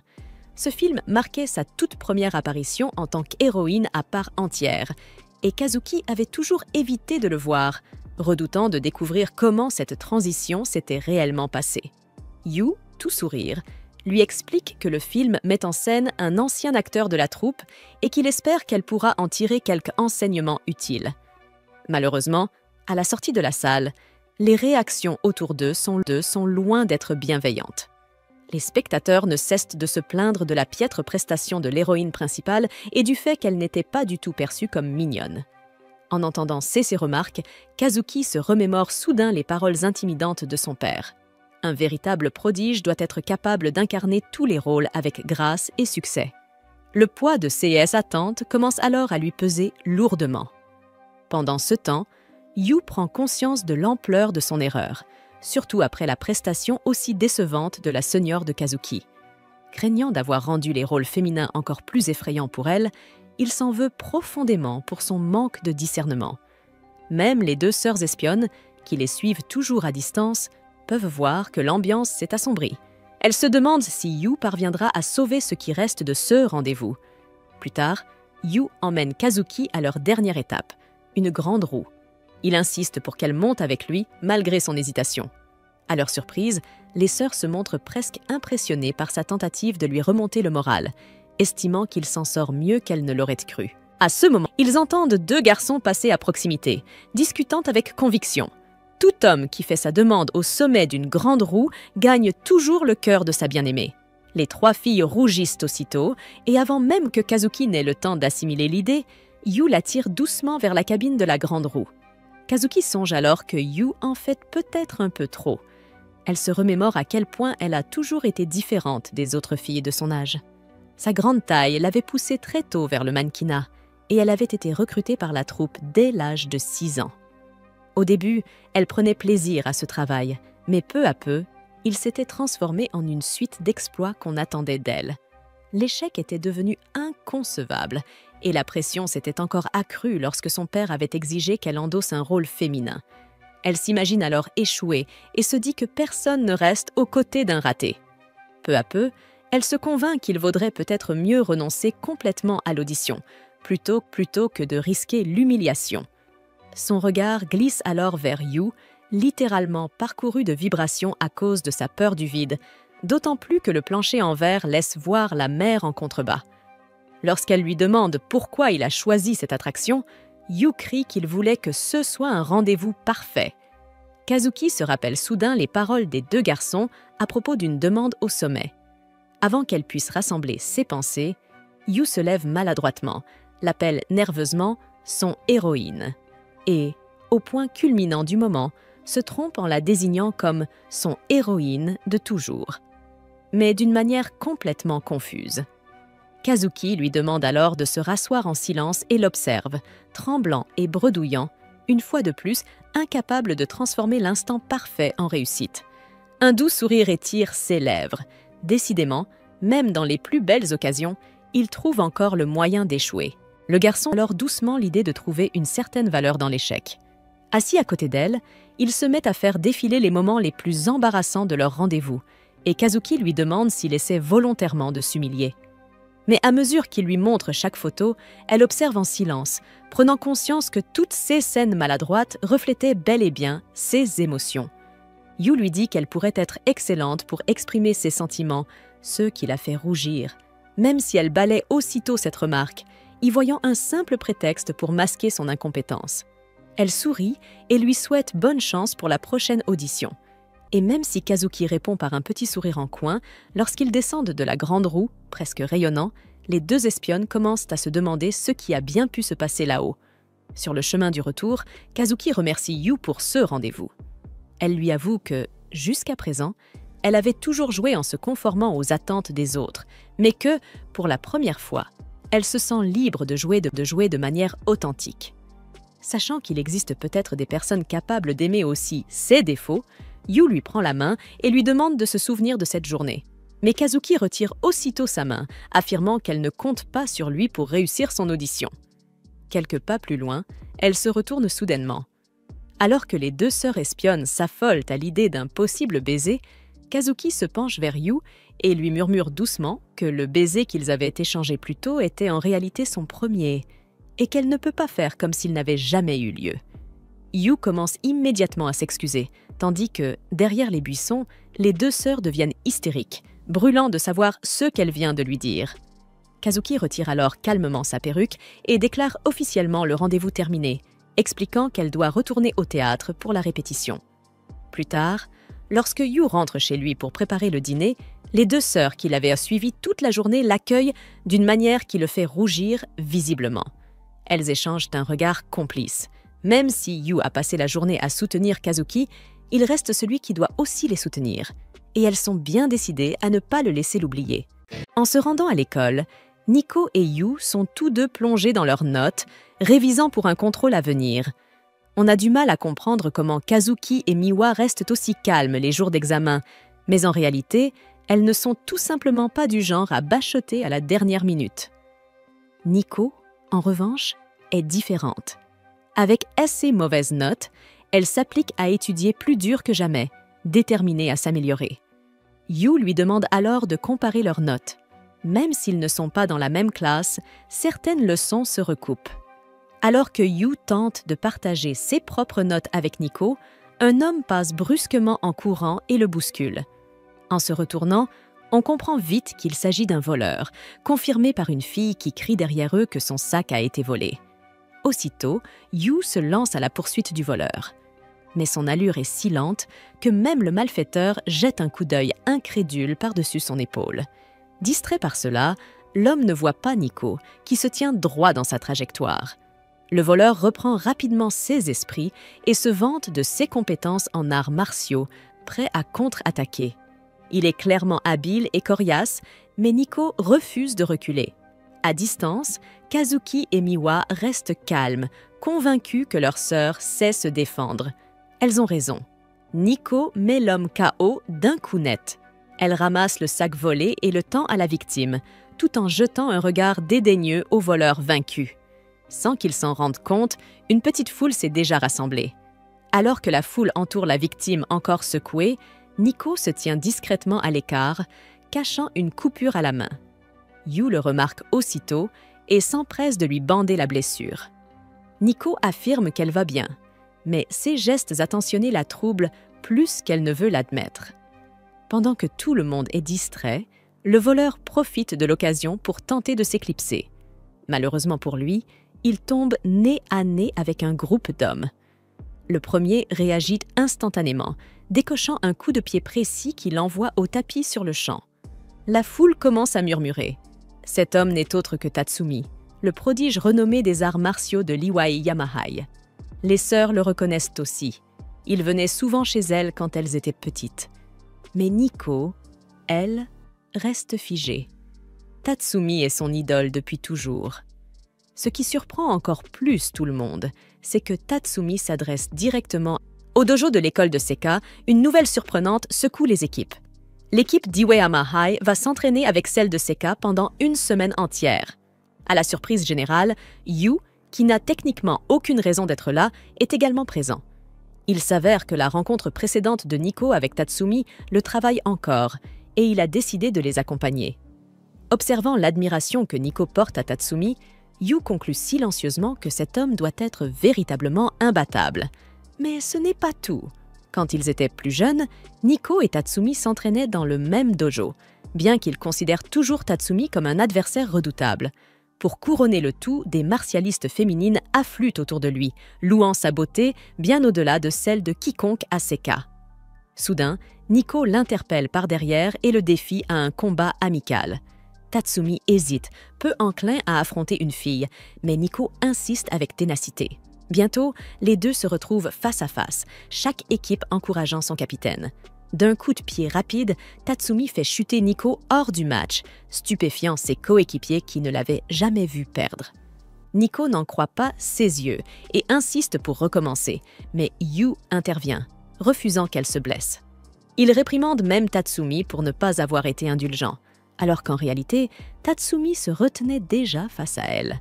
Seul sur le banc, Nico se confie à Yu sur Tatsumi, expliquant qu'il a toujours été son héros. Le tout premier jour au dojo, elle avait battu tous les garçons plus âgés. Évidemment, ils étaient furieux et avaient tenté de se liguer contre elle. Mais avant qu'elle ne se blesse, Tatsumi était intervenu pour la protéger. Lorsqu'Yu avait dû déménager en entrant au collège, il s'était retrouvé aux championnats nationaux. Depuis, Tatsumi est devenu sa source de force. Yu reste bouche bée. Il a toujours vu Nico comme la plus forte, sans jamais imaginer qu'elle aussi pouvait admirer quelqu'un. Leur conversation est interrompue lorsque Tatsumi s'approche. Après avoir constaté son potentiel de ses propres yeux, il annonce qu'il veut l'emmener avec lui. La foule, Yu compris, reste sous le choc. Tatsumi explique alors qu'il souhaite que Nico rejoigne l'équipe d'Iwai Amahai. Bien que ce fût autrefois une école exclusivement masculine, elle est récemment devenue mixte. Tatsumi en a même déjà discuté avec M. Mikadono, convaincu que c'est le meilleur moyen pour Nico d'atteindre tout son potentiel. Il souligne également la faiblesse des adversaires de Nico à Psychoïde, ce qui provoque immédiatement des réactions négatives chez S et coéquipiers. Mais ces paroles font encore plus mal lorsqu'il ajoute que, même si Nico les a toujours aidés à s'entraîner, personne ne l'a vraiment aidé à s'améliorer. La prise de conscience laisse ses coéquipiers stupéfaits, comme s'ils n'avaient fait que la retenir. Nico tente de les défendre, mais à sa surprise, il donne raison à Tatsumi. Saisissant l'occasion, Tatsumi l'encourage à le rejoindre à l'Iwayama High afin qu'ils puissent devenir les meilleurs dans les arts martiaux ensemble. Plus tard, alors que tout le monde rentre chez soi, Yu rattrape Nico et insiste pour marcher à ses côtés. Il la félicite pour avoir reçu une telle offre de recrutement, mais Nico évite d'en parler. Yu sent que quelque chose cloche, incapable de lire ses véritables sentiments. Elle finit par avouer que c'est un grand honneur. L'Iwayama High est un internat qui engage des professionnels pour gérer l'alimentation et les conditions de vie de ses élèves. C'est l'environnement idéal pour des prodiges comme elle. À cette révélation, Yu est impressionné. Mais il ne peut s'empêcher de penser que c'est malgré tout un internat. De la même manière, le jeune moi de Nico aurait sauté de joie à une telle nouvelle, mais maintenant elle se sent incertaine. Les pensées de ses sœurs et de Yu pèsent lourdement sur elle. Arrivée devant le portail de leur maison, Nico dit quelque chose d'inattendu. Elle veut rester avec lui. Étonnamment, une voix proche approuve. Ce sont ses coéquipiers en arts martiaux. Ils avouent ressentir la même chose concernant son départ. Ils souhaitent qu'elle reste, bien qu'ils ne la retiendraient pas si rejoindre Tatsumi pouvait réellement l'aider à s'améliorer. C'est tout ce qu'ils sont venus dire avant de partir rapidement. Nico reste confuse face à cette embuscade soudaine, mais Yu souligne que c'est la preuve de l'affection de ses coéquipiers. Ils veulent tous qu'elle reste. Voilà à quel point ils sont dévoués. Sur ses Yu rentre à l'intérieur, impatient de préparer le dîner, tandis que Nico reste dehors, encore en train de digérer tout ce qui vient de... Pendant le dîner, Kazuki permet à Nico d'utiliser son shampooing et son après-shampooing, de manière inattendue. Nico est stupéfaite, se souvenant de la fois où Kazuki s'était emporté contre elle pour l'avoir utilisé par erreur. Pendant ce temps, Miwa offre discrètement son sashimi, chose qu'elle ne fait jamais, même en se forçant. En faisant la vaisselle, Nico avoue que ce dîner a, d'une certaine manière, apaisé ses inquiétudes. Ses deux sœurs ont été presque trop gentilles avec elle. Yu partage alors que tout le monde à l'école sait déjà pour son recrutement, donc peut-être que ce ne sont pas seulement ses coéquipiers qui veulent qu'elle reste après tout. Plus tard, en prenant son bain, Nico réfléchit aux paroles de Yu. Elle n'arrive pas à croire que même Kazuki et Miwa pourraient être contre son départ. Pourtant, au milieu de ses pensées, l'image de Yu surgit soudainement dans sa tête, la laissant confuse. En sortant, elle remarque que Yu travaille toujours dans la cuisine. Un instant, elle se demande ce qu'il pense réellement de toute cette situation. Le lendemain, au dojo de Saika, leur équipe s'entraîne aux côtés de celle d'Iwayama, réalisant rapidement à quel point ils sont forts. Cependant, lorsque Nico arrive, elle se dirige immédiatement vers Tatsumi et lui dit fermement qu'elle souhaite refuser son offre de recrutement. Elle a décidé de ne pas le rejoindre à l'école Iwayama. La foule est choquée par sa déclaration, mais Tatsumi refuse d'accepter sa réponse, qualifiant sa décision de manque d'ambition. Bien que Nico comprenne les opportunités que cela pourrait apporter, elle sait que ce n'est pas son seul chemin. Tatsumi est surpris. Ce n'est pas la Nico qu'il connaît. Au fond, Nico sait que sa véritable raison est liée à ses sœurs et à Yu. Pourtant, Tatsumi l'interrompt, insistant pour qu'elle parte, allant jusqu'à suggérer qu'elle ne sera rien de plus qu'une fille ordinaire si elle ne se pousse pas davantage. Nico hésite, incertaine de ce qu'elle doit faire, lorsqu'un bruit soudain provenant d'un casier attire l'attention de tous. Yu sort, révélant qu'il a tout entendu. En s'approchant, il explique qu'il comprend l'intention de Tatsumi. Il ne veut que Nico reste à l'école si ses compétences sont suffisamment exceptionnelles pour répondre à ses exigences élevées. Tatsumi confirme que c'est exact, mais souligne également que Saika manque tout simplement de l'entraînement rigoureux dont Nico a réellement besoin. Sans hésitation, Yu défie Tatsumi dans un combat. Lorsqu'on lui demande pourquoi, il répond qu'il veut rester aux côtés de Nico. Les yeux de Nico s'illuminent à ces mots, et la foule commence à murmurer avec excitation. Pourtant, malgré cela, tout le monde sait qu'aucun étudiant ordinaire comme Yu ne pourrait rivaliser avec quelqu'un du niveau de Tatsumi. Tatsumi est le meilleur pratiquant d'arts martiaux du pays, ayant remporté 3 championnats individuels. Pourtant, Yu, en tant que fils du célèbre Subaru, pourrait avoir une chance. Tatsumi, s'attendant à ce que Yu soit un autre prodige, est surpris par sa persévérance. Il affirme avec confiance que Nico viendra avec lui quoi qu'il arrive, tandis que Nico tente d'intervenir, pleinement consciente de l'immense talent de Tatsumi. Pourtant, Yu reste déterminée, insistant sur le fait qu'il se battra pour elle. La foule l'encourage avec ferveur, scandant son nom et l'acclamant. Ne voyant pas d'autre solution, Nico consent à contre-cœur à ce que les deux s'affrontent pour elle.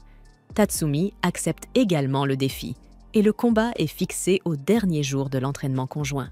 Une condition claire est établie. Si Yu perd, Nico devra rejoindre Tatsumi.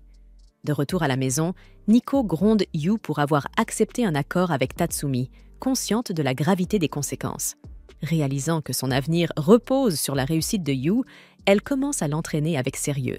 Elle débute par les bases, lui enseignant le bon placement des pieds, bien que les tentatives de Yu ressemblent plus à de maladroits sauts. Il progresse lentement, analysant les forces de Tatsumi et stratégiquement comment Yu pourrait se rapprocher suffisamment pour avoir une chance.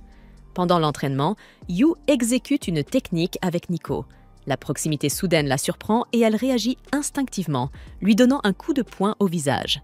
En récupérant un pack de glace pour la blessure de Yu, Nico le gronde à nouveau pour son entêtement, frustré par sa persistance. Yu reconnaît que ses chances de battre Tatsumi sont minces, admettant que ce dernier est un véritable prodige, mais insiste pour donner le meilleur de lui-même. Il explique que ses efforts ne sont pas seulement pour lui. Il veut rester proche de Nico. Nico devient confuse face à ces paroles, mais comprend qu'il fait surtout référence à rester proche d'elle et de ses sœurs. Bien que Yu se considère comme un parasite, il a développé de l'affection pour les trois sœurs. Il encourage maintenant Nico à exprimer ses propres pensées. S'avançant doucement vers elle, il la pousse à se confier, expliquant que puisqu'il se bat pour elle, elle devrait être honnête sur les raisons pour lesquelles elle a refusé l'offre de Tatsumi. Nico hésite un moment, craignant que ses raisons paraissent stupides. Elle finit par avouer qu'elle va manquer à ses coéquipiers, mais surtout qu'elle ne veut pas quitter la maison, ayant appris à chérir la présence de Yu. Sa franchise surprend Yu, et elle ajoute que voir chaque jour la nature compétitive de Kazuki et Miwa la motive également. Alors que Nico révèle enfin sa décision, la porte s'ouvre soudainement, laissant apparaître Kazuki et Miwa, qui avaient discrètement écouté la conversation. Elles font semblant de ne rien avoir entendu, mais leurs expressions trahissent leur curiosité.